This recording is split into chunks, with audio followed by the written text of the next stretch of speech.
Arielle, welcome to the Creating Meaningful Work podcast. I'm so happy to have you here. Thanks for being here this morning. Of course. I'm so excited to just chat and see your face. Yeah, you look beautiful. You had a photo shoot this morning. And I'm feeling fresh. Yeah. And we were just talking before I pressed record here about how you're taking a social media break next month, which is just like in Literally a week and a half-ish. Yeah.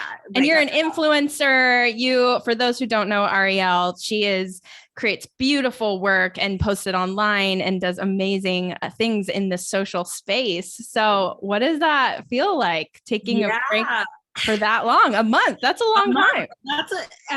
It's a long time, and then it's not a long time. Like, I'm sitting here, we're at the end of August, and I feel like August was a blink, and I have like friends, like close friends who are moving. And I remember her telling me like August, and I'm like, oh, August, we got plenty of time. And now it's like, it's here, it's coming. And so I saw a fellow author and friend, she had posted that she takes this August sabbatical every year.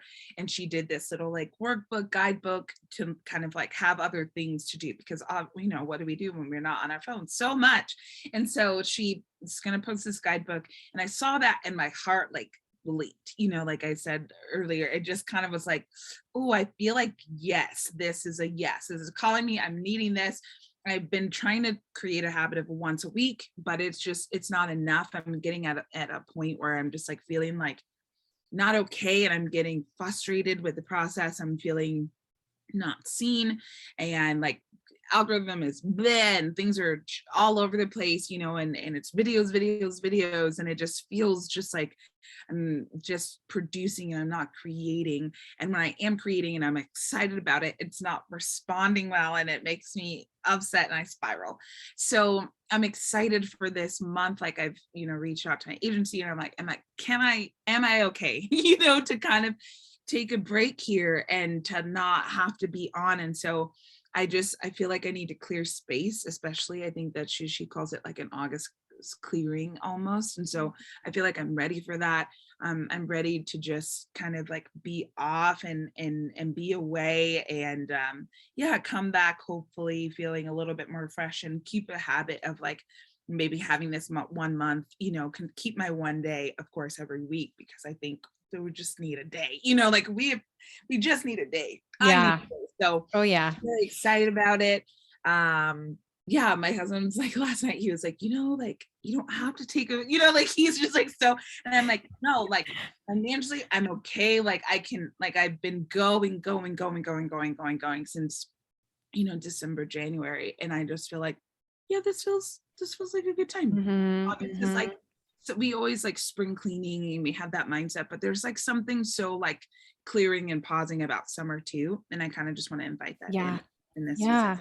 Yeah. Oh, I love that so much. I think there's a point as creatives where I think we can kind of teeter on this line of creating from an internal place, out of internal convictions. And this is something that's stirring in my heart, and this is something I want to express out in the world. And then we can kind of get into this place where the external stuff starts influencing our work. And I think, it's always a balance as creatives of like, okay, I want my work to be seen. I want people to experience it, but I don't want that to be the reason I'm creating.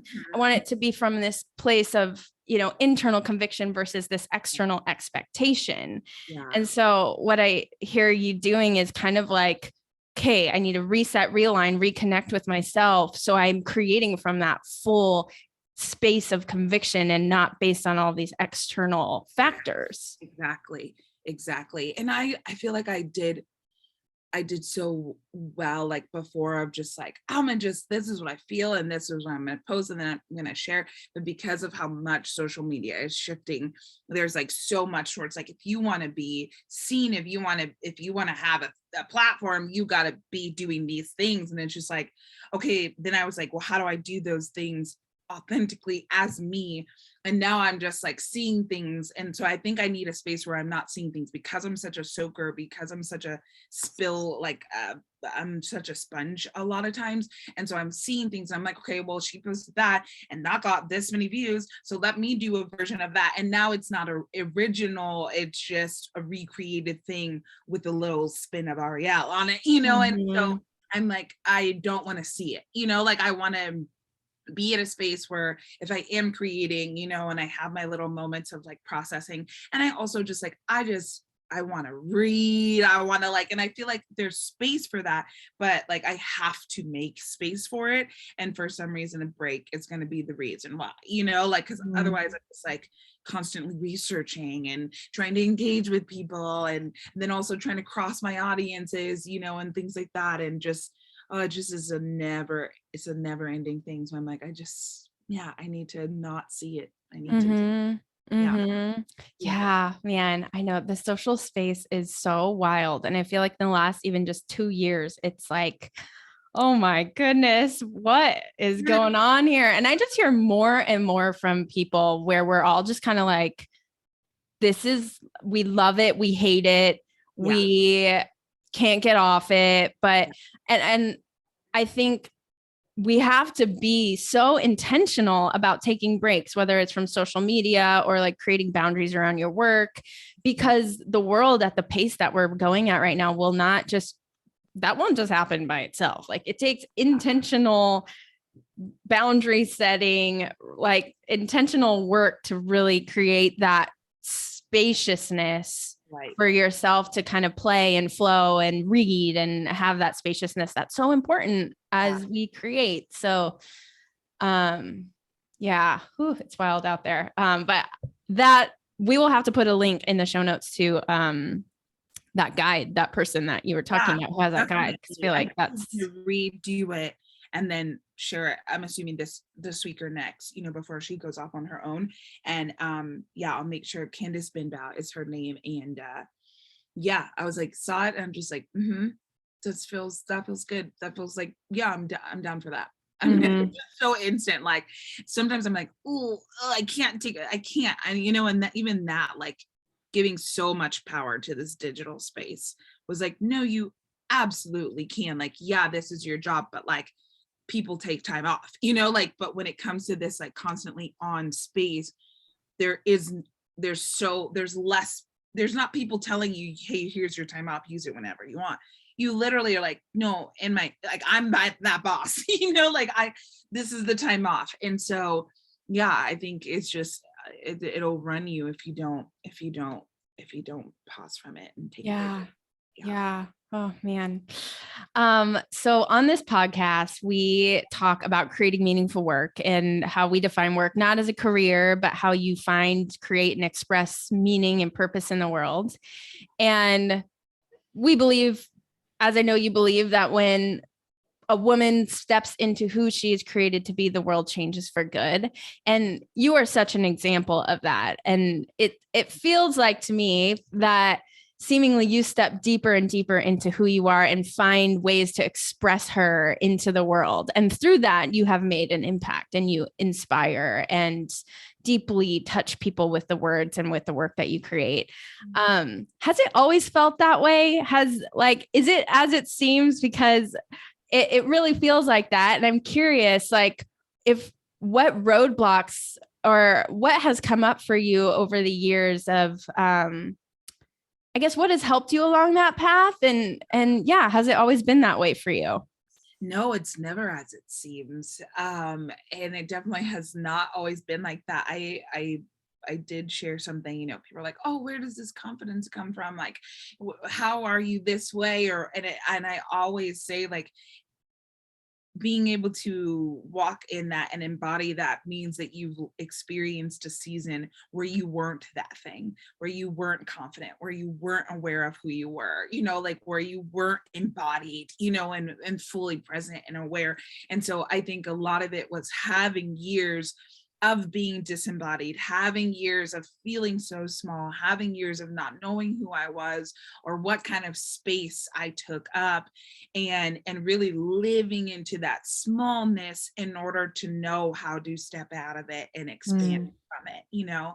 And so I always say, like, growing up, I mean, I did everything I could to hide. I was always taller than all my friends. I was always bigger than all my friends. So I always felt like I just took up so much space, physically, mentally, spiritually. And that was so overwhelming to me at first. And also growing up in faith contexts, it was like, you can't be that big. You know, it's not about you. You're drawing attention, you're drawing people away. And so it was just this constant messaging of like, nope, smaller, nope, smaller, nope, smaller, you know.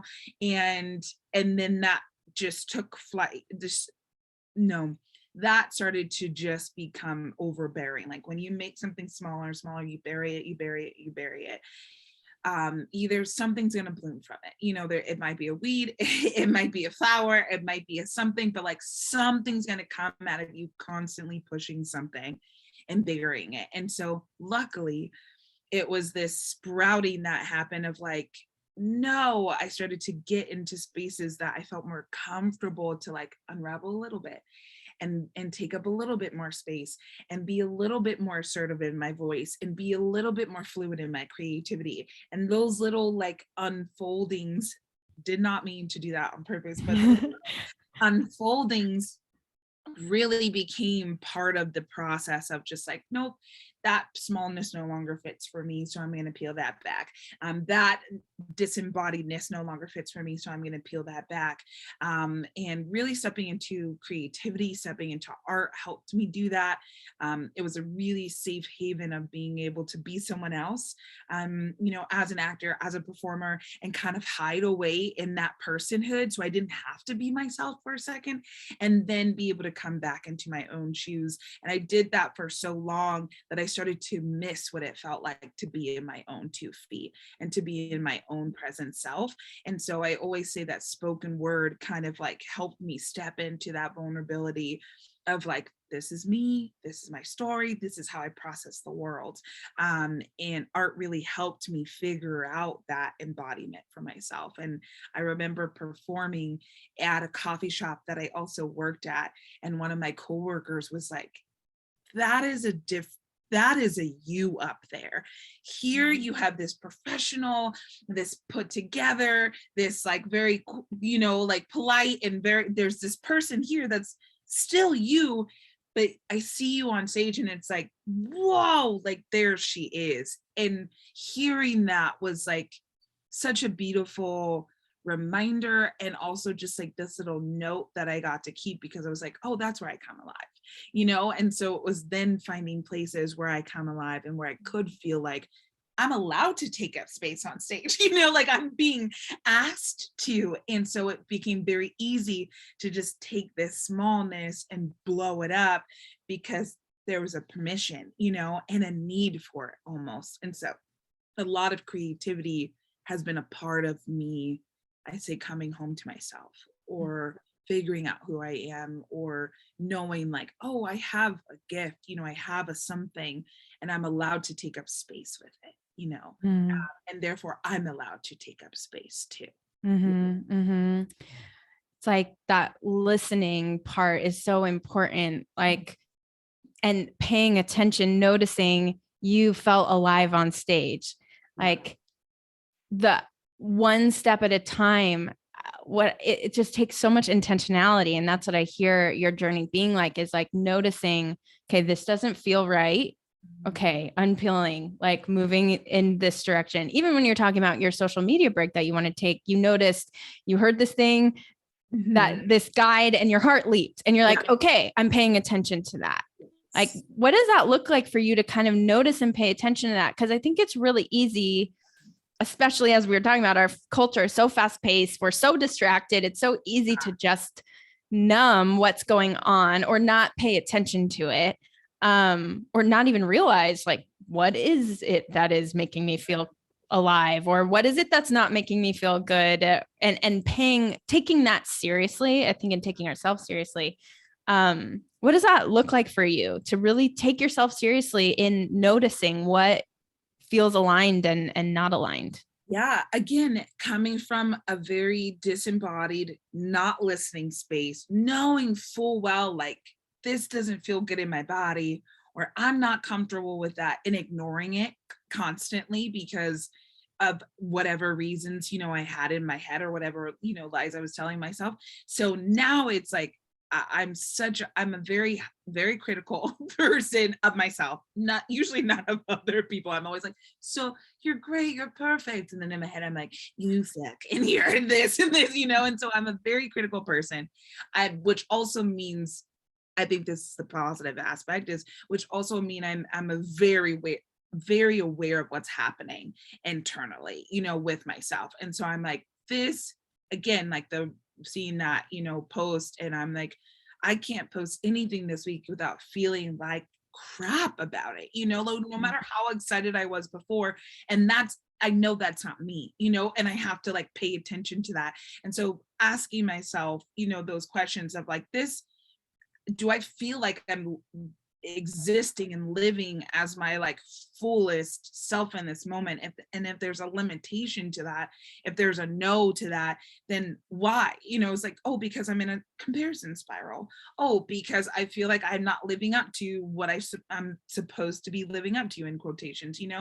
And so a lot of it is just being able to like ask myself those questions. And again, physicality helps. Yoga helped me do that, like, oh, that pose feels very like it's bringing up a lot of stuff. I got to pay attention to that, and then I did my 200-hour teacher training, and that just like, I mean, all of that is about like listening and taking in and responding. And so because I've learned to be very in tune with my body, and already have been a very in tuned mentally kind of person and spiritually kind of person, now I'm like bridging the two. So it's like this little like superpower kind of thing, where I'm like, I am sometimes a little too attentive, to my own self and my own body and other people.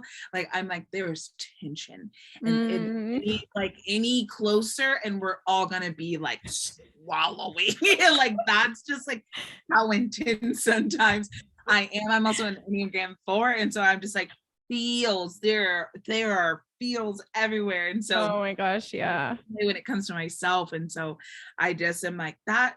Yeah, there's a lull here, and I know that because like I don't feel full, I don't feel excited, I just feel like I'm just doing and trying to be like, look, and I'm like, oh, nothing good comes out of that kind of mentality, like nothing worth, meaningful. And it might spark a someone, but like, again, I think I'm losing my why, and coming back to that too, I think is important. Like, if you know a why, if you know why you're doing and why you're showing up, and you forget that, it's always like, I think I need to come back to my why. And I think maybe my why is shifting. So really paying attention to that. But again, I'm like, it's all about like, I just talk to myself, like just ask myself all the time, what's happening? How are we doing here? I'm like queen of being like, Ari, what? Get it together. Like, I talk to myself a lot. So, be okay with, get comfortable with talking to yourself a little bit. Yeah, I was literally just writing about this the other day, how I talk to myself all the time, and it's so helpful.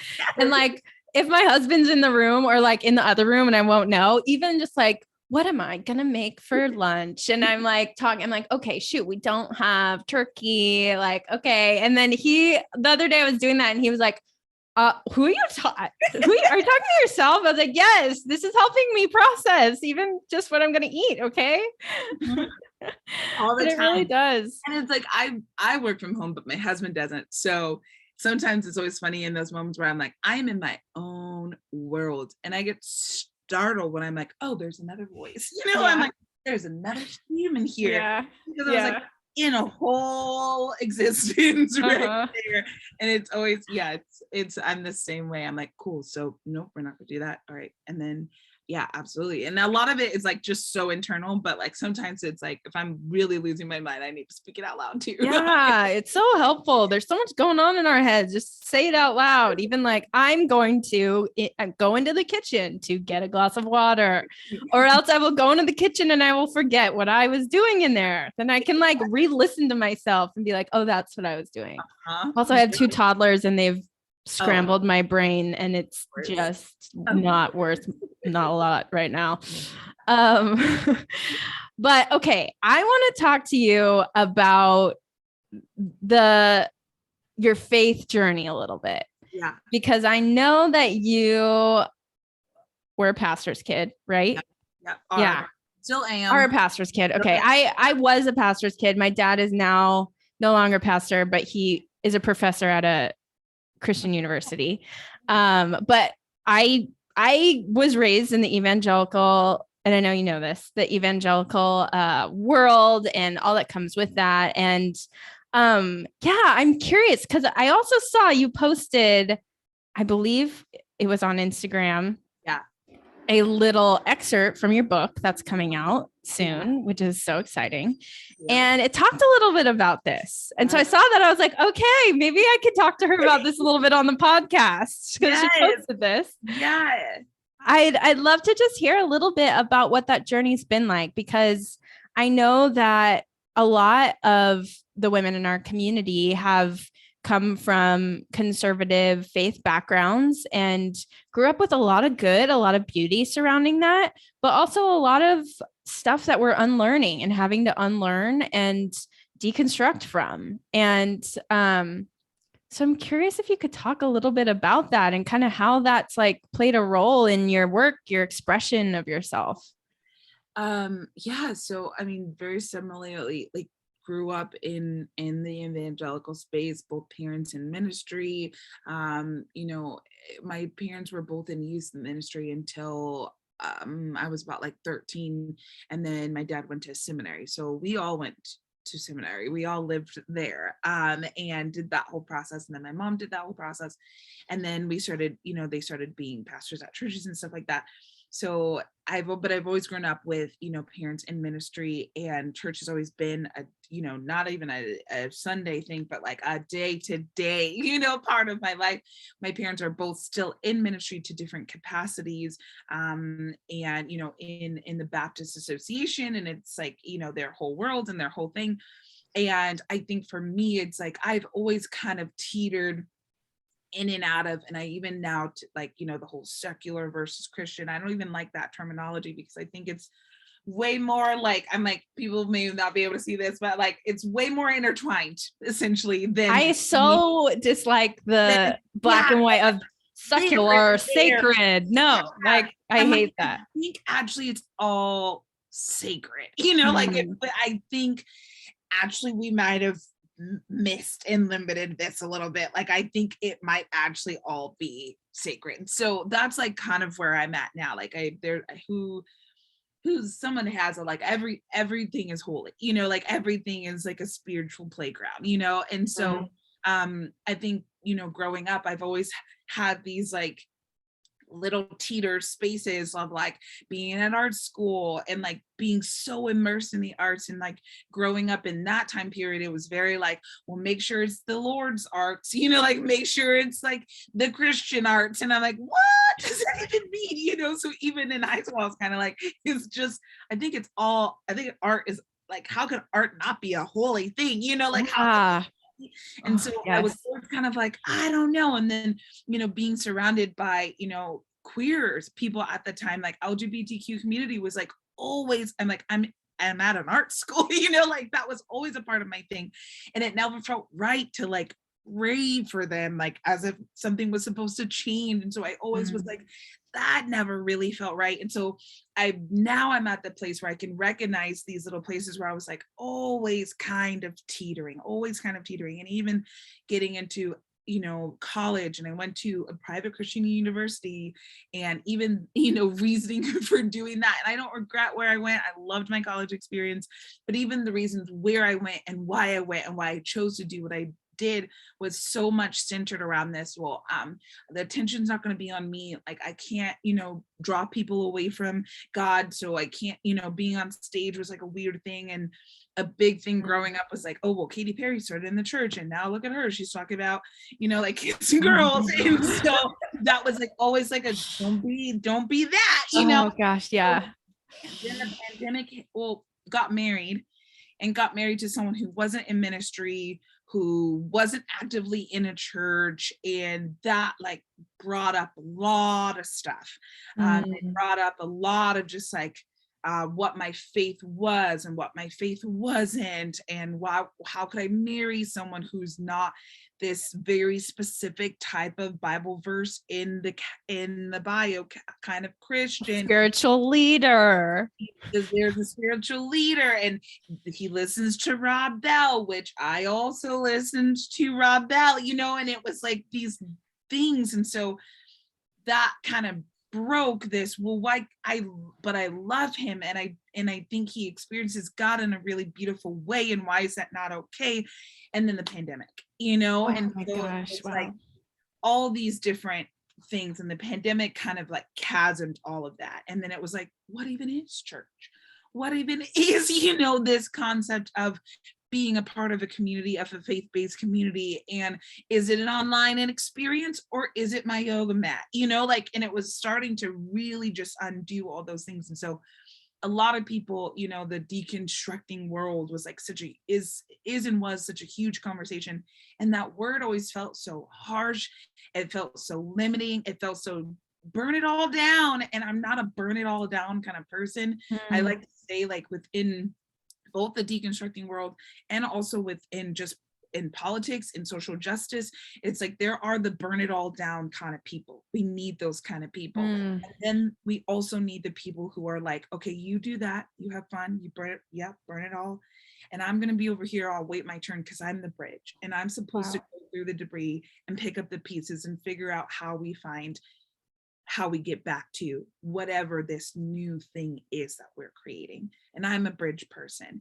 And deconstructing never felt, that word felt like, no, it's all still there. Like, I still believe that there's something out there, and it's big and it's glorious, and I don't think has a penis, like, I don't think it was like all this thing.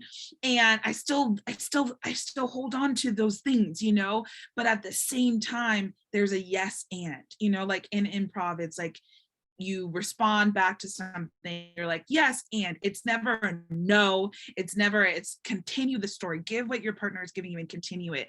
And I felt like within my spirituality, I was like, yes, and there's more to this. And so that's what the unfolding is, this space of, I was like, I think this is who I've always been. A lot of times within faith communities, it's like, you're different, you've changed, you're straying away, you're this and that. And it didn't feel like I was like, now I'm just taking all those things off and I'm a new person. But it more so felt like, no, I've always been surrounded by LGBTQ communities and felt a deep, immense, there's more to this conversation. Peel back that layer.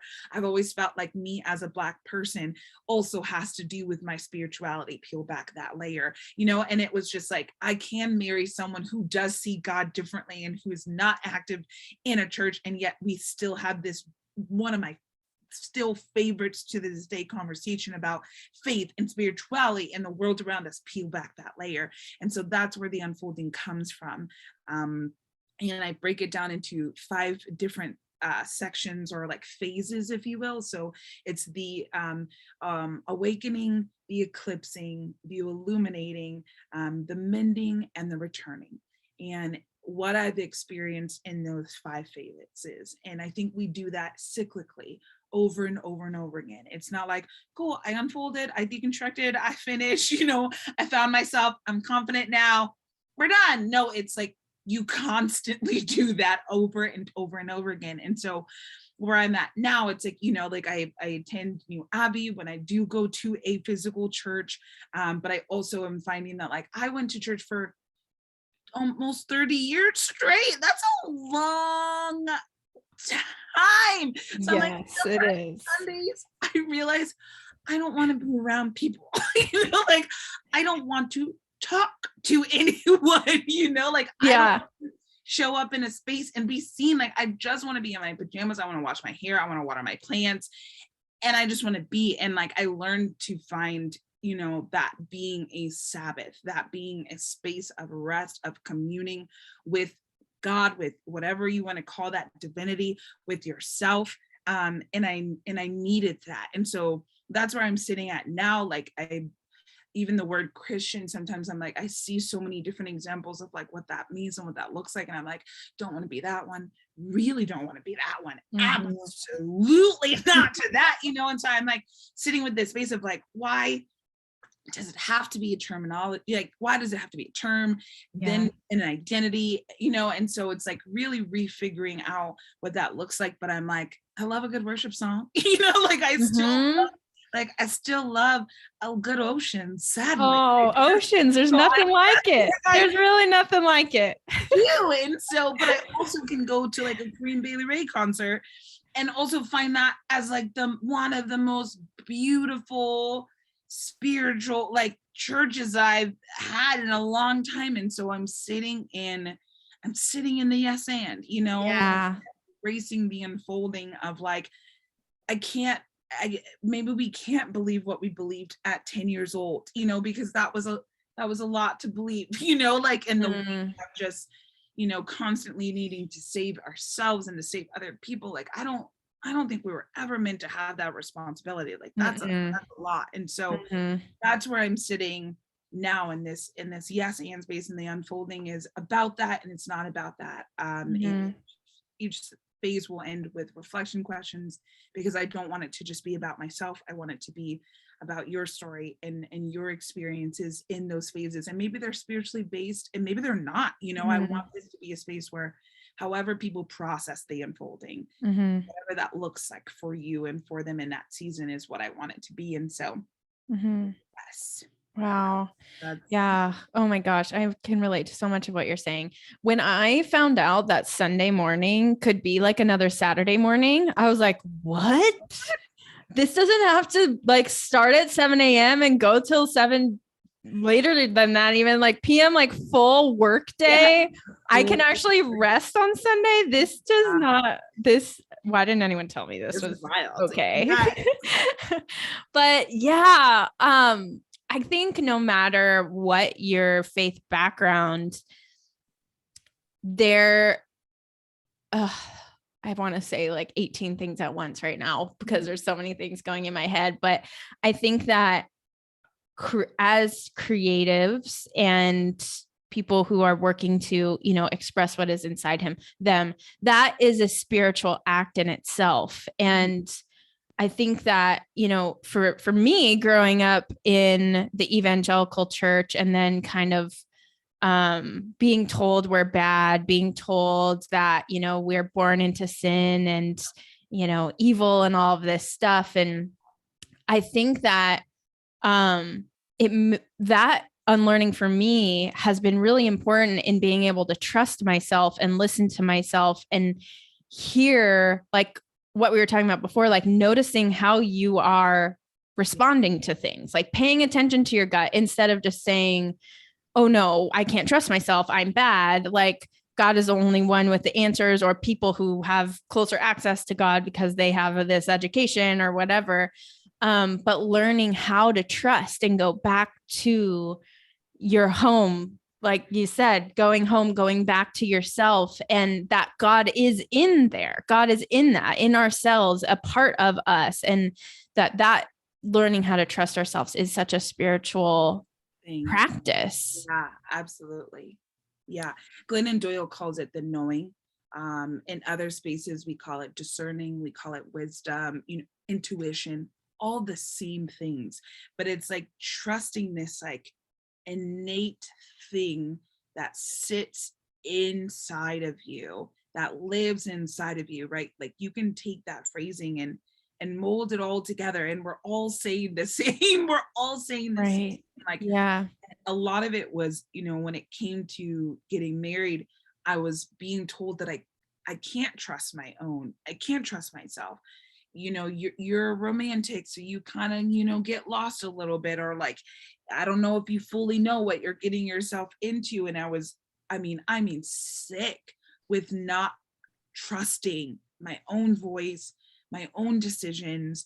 And because I was hearing, you know, everything. And I think the biggest thing for me was when people asked me, like, what was it for you in discerning the faith space of like what this is or isn't? I was like, I realized I didn't know the separation between the voice of God and the voice of a figure, an authority figure, a dad, a pastor, a spiritual mentor.